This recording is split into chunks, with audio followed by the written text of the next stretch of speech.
Are Spain and Morocco using desperate migrants as a bargaining tool in a diplomatic row between the two countries? Disagreements between the two have escalated over Ceuta, a small Spanish enclave targeted by migrants trying to cross the border from Morocco and get entry to the European Union. This is Roundtable.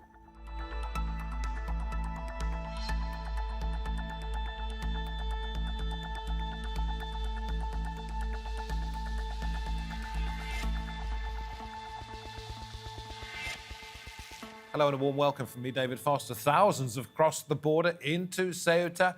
Many have been sent back by Spanish forces. And Spain accuses Morocco of deliberately relaxing border controls. Around 8,000 migrants crossed from Morocco into Ceuta last week. That's the largest influx Ceuta's ever seen. Many people swam across or used small inflatable boats. I looked at the news and I saw that there were thousands of people crossing, several thousands, at least 6,000 people yesterday. So I said to myself, I'll take my chances. I'll swim across, and that's it. I have no other choice but to cross. The small Spanish enclave contains one of only two land borders between the European Union and Africa. Many of the migrants made it through shallow water from Afindeg to Tarajal, Spain saying most of those who crossed have now been returned. The decision for Morocco's border force to apparently drop their guard could be linked to a dispute thousands of kilometers away. The Polisario Front in Western Sahara is fighting for independence from Morocco. Its leader is currently in Spain, getting treatment for COVID-19. Spain accused Morocco of blackmail. The migrants were caught in the middle. The question remains, what could happen next in this diplomatic dispute?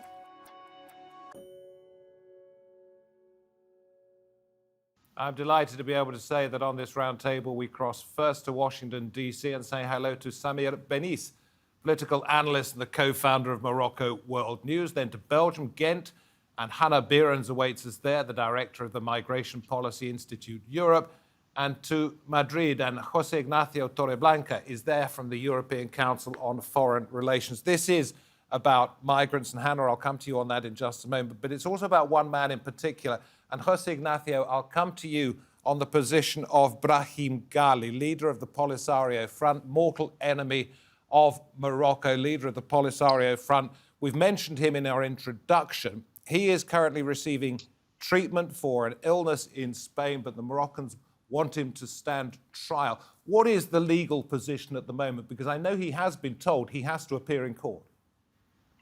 Yes, he's in Spain on humanitarian reasons due to severe downturn of his COVID illness. And there are charges against him, but there is no detention warrant on him. So he has received a notification from the judge in terms of his a procedure being open, but there are no formal charges by the Spanish courts against him. So he will be free to return to Algeria, from which he came on a diplomatic passport from that country, to be questioned later down the road if the charges are produced. But there are two sets of charges leveled against him by Morocco, as I understand it. And Samir, I'll come to you on this in just a second. One is crimes against humanity. The other is traveling on illegal documents. Which is the one that would seem to be holding up at the moment? Well, I mean, these charges have not been put before a Spanish court by the Moroccan government. So it is now within the matter of the Spanish authorities to delucidate on these matters. I know that Morocco has, of course, strong views on this person, and for sure, you know, Spain was also involved back in the 70s in terrorist actions from the Polisario Front at that time. But this is not what we are discussing, and this has no relation or should not have relationship with the problems of migrants trying to cross the strait. Is the linkage of these two things, which is problematic, not the legal status of Brahim Ghali in Spain. Totally understand that, and we will get to the wider implications of this in detail in this program. Just wanted to set the scene. Hanne, let me come to you on this. Are these migrants being used as chips in a diplomatic game, and did Morocco let them into Ceuta, do you believe, deliberately? Well, I think the migrants that have crossed are indeed, the victim of this diplomatic arm wrestle between Spain and Morocco.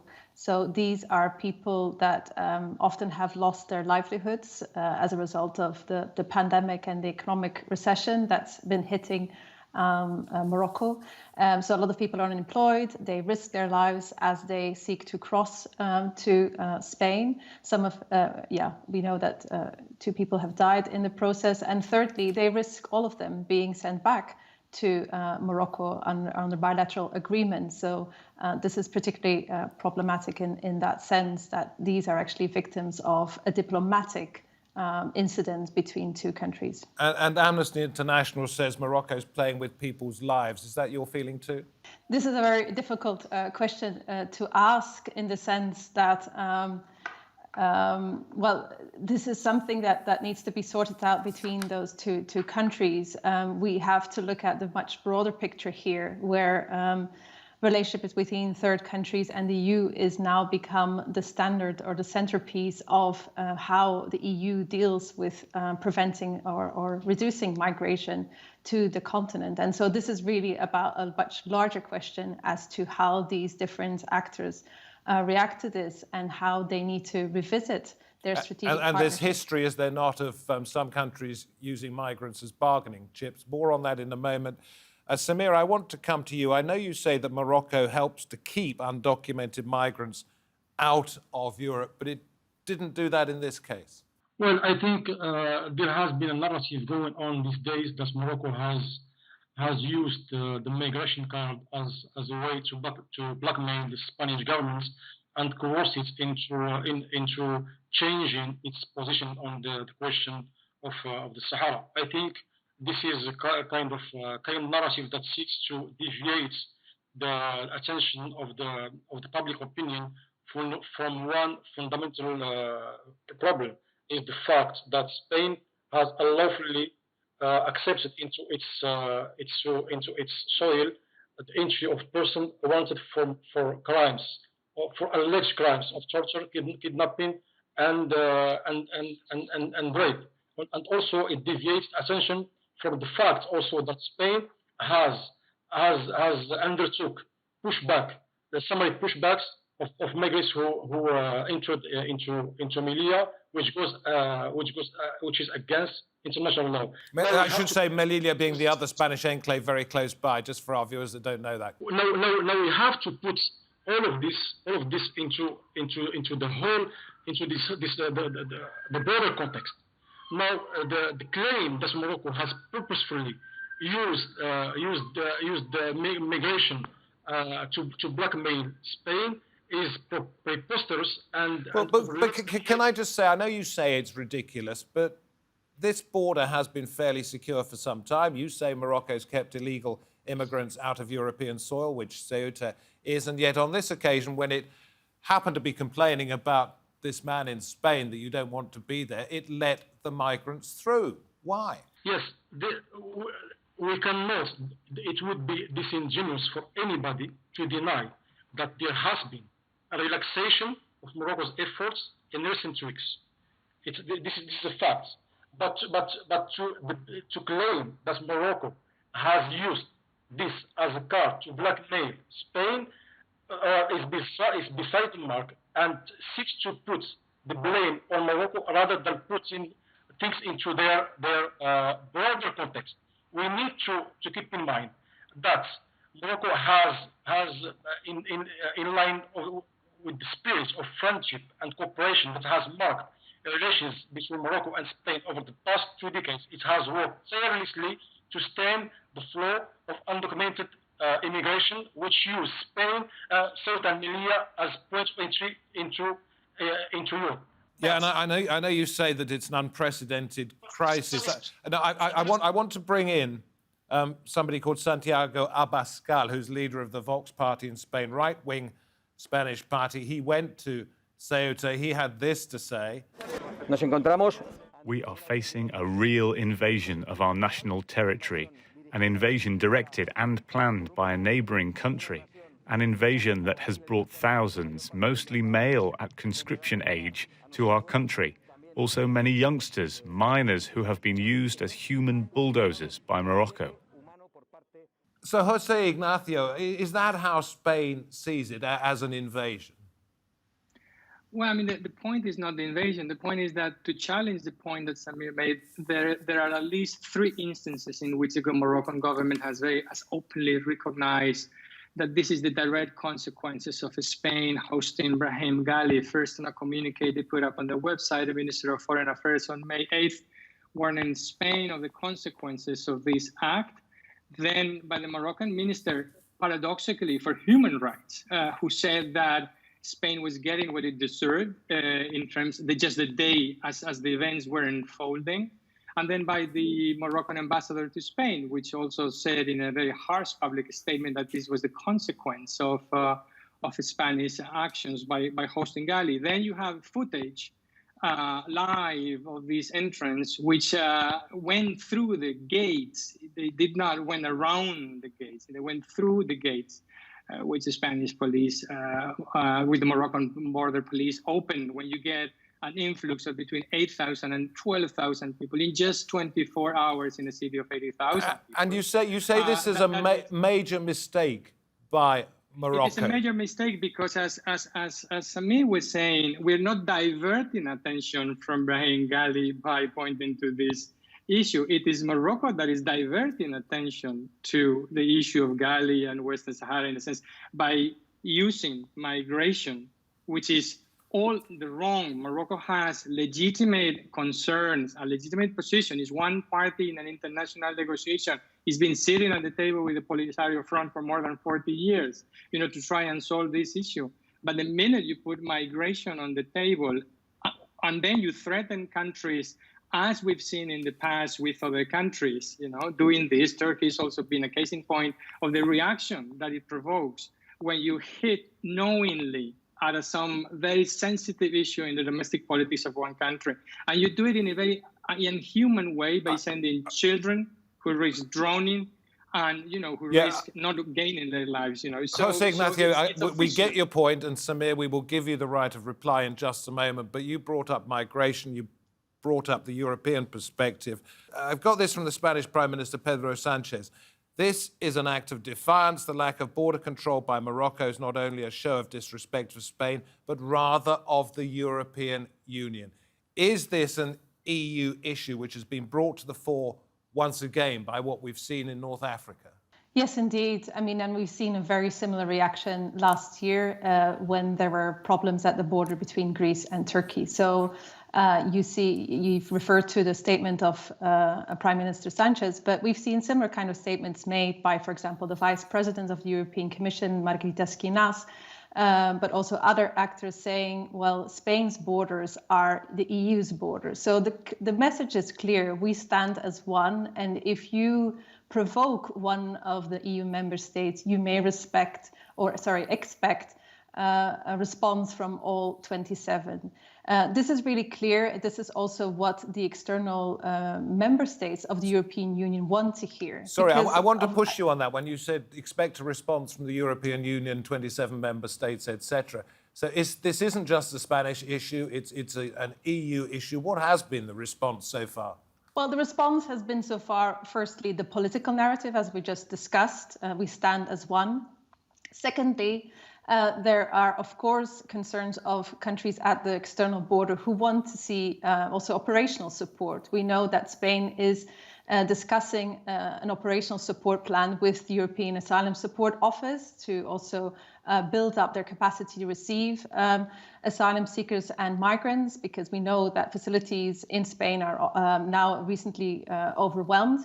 But also, thirdly, we expect a revisiting of relationships between EU and the EU member states and third countries, whether that's Morocco or other states as well. And I think here it's really crucial that the EU Pact on Migration and Asylum, which was launched last September, really puts relationship with third countries as the centerpiece, as I said before. And it's key because it makes us, on the one hand, also quite vulnerable in our migration management if we rely overly on third countries. Okay, so hoping for a unified response. Samir, I said you would have the right of reply. Please go ahead and say whatever it is you want, but I've got plenty of questions. Ignacio said that there was footage of Moroccan police forces letting some Moroccans go inside Ceuta. There was also footage of Spanish forces throwing the same migrants into the sea, which the Moroccan police did not do. Now, I would like just to put things into their context and just explain why this happened. We need to understand that for over decades, there has been always thousands of young Moroccans lurking on the area surrounding Ceuta and Melilla and waiting for the smallest opportunity to cross into them, as well as African immigrants. What happened this time is that the Moroccan police had let down its guard. Nobody can deny that. But we cannot say plainly that Morocco has used that to blackmail Spain, or it was a premeditated. Okay. Can we look at the bigger picture? I'm sorry to interrupt you, Samir. Time is an issue here. But as we look at a map of North Africa with Ceuta, Melilla, and Western Sahara, you can see the coastline where the Mediterranean meets the North African coast. You can see the Western Sahara is well off to the west of that. Why has this suddenly become an issue again? Is it simply because Brahim Ghali has gone to Spain, or is there something else that Morocco wants to say about the dispute with the Polisario Front? Well, if we want to understand what's happened, we should go back to the statements that the former vice president of the Spanish government, Pablo Iglesias, made in November, last November, when he called on the UN to hold a referendum to allow the Sahrawis to exercise their right to self-determination in order to build an independent state. That statement was incensed the Moroccan government and was received as a hostile position from the Spanish government. After that, after Trump recognized Morocco's sovereignty over the Sahara, the Spanish government tried to influence Biden to revert that decision and go back to withdraw recognition of Morocco's sovereignty. Just for our viewers, can I just explain? Trump recognized Morocco's claim to Western Sahara in the hope that it would then do a deal, Morocco, with Israel, and as you point out, there's pressure on Biden to reverse that. But I want to ask you, I was in Western Sahara about 15 years ago. I met with the then leader, Mohammed Abdul Aziz. I saw their military. They had camel cavalry. They had, in one instance, a photograph we can see here of a one-eyed tank driver. They were nothing to be frightened of. Isn't that the problem? This issue's gone into hibernation for years, and suddenly Morocco has the means to make it a headline story once again. Morocco has for long called on European countries to come clean and adopt a clear-cut position on the conflicts. Morocco is tired of this double talk of European countries which hide behind the so-called UN political process, and instead of assuming their historical role and calling for a realistic position, knowing that for the past 16 years the option of referendum has been buried and is no longer an option in the UN, they are procrastinating and not taking any action that could accelerate the solution of the conflicts. From Morocco's perspective,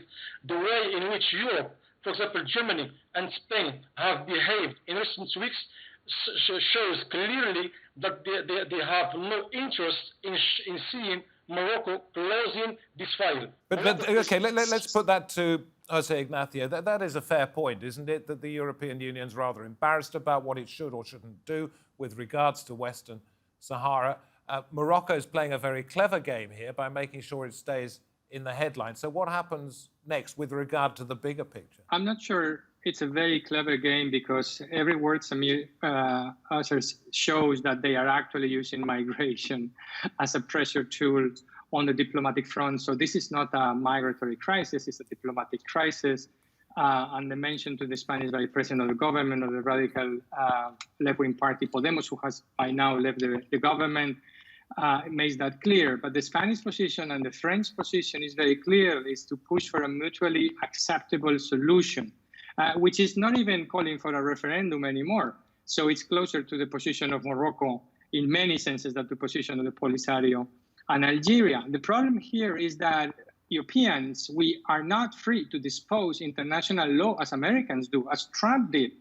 Trump recognized the claim of Morocco over the sovereignty claim of Morocco of Western Sahara without any legal international basis. This can only happen as a result of a negotiation among the parties. But let me ask you this. UN law, not just because Trump declares that a country belongs to a country. Sorry.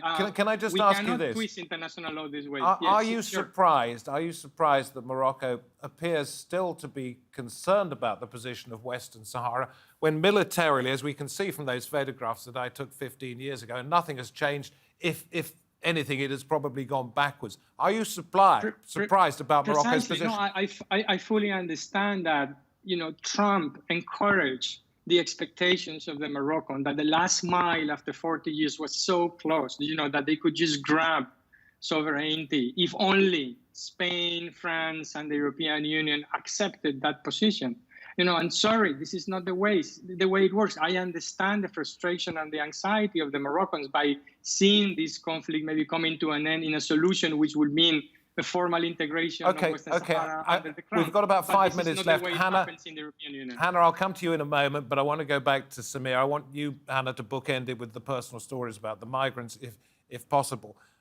Samir, the point made there is that a lot of Moroccans see this as the last chance, really, to get hold of the entire Western Sahara. I think Morocco is on its way to achieve its territorial integrity, and unlike contrary what Mr. Ignacio said and what Spanish media and most Western media try to portray, the decision that President Trump made is not contrary to international law. Here I would like to emphasize that when the International Court of Justice issued its ruling in 1975, it was based on international customary law.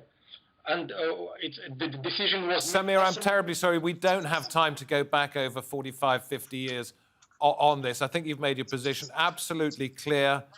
Time is our enemy. Hannah, I want to ask you this. How do you stop migrants becoming political, diplomatic hostages? It's very clear that we need to make sure that people are not risking their lives, incurring debts, paying to smugglers to cross the strait and then actually come to a place where maybe in a matter of days or weeks, they're being returned back with less possession that they had before, debt and those kind of things.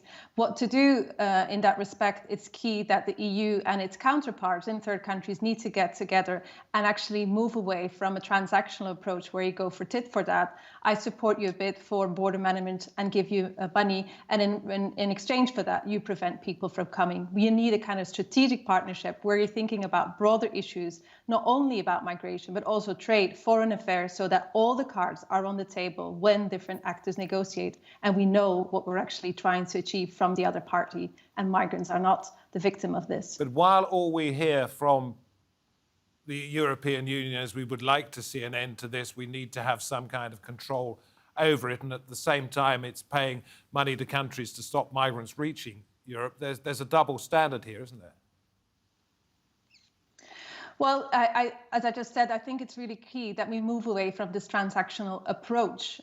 We need to recognize also from the EU side that once we put the migration card on the table and that we convey in all of our communications how sensitive we are when large arrivals happen. We become really nervous that sorry. My point is, while the European Union continues to do this, it can't, or others cannot expect this kind of situation to not be repeated. Yes, this is a key problem that the EU faces in the next coming years, is that we need to be really reconfiguring our relationship with third countries and make sure that we're not overly dependent on the partnership of those third countries. Jose Ignacio, I'm going to have to ask you to be very quick.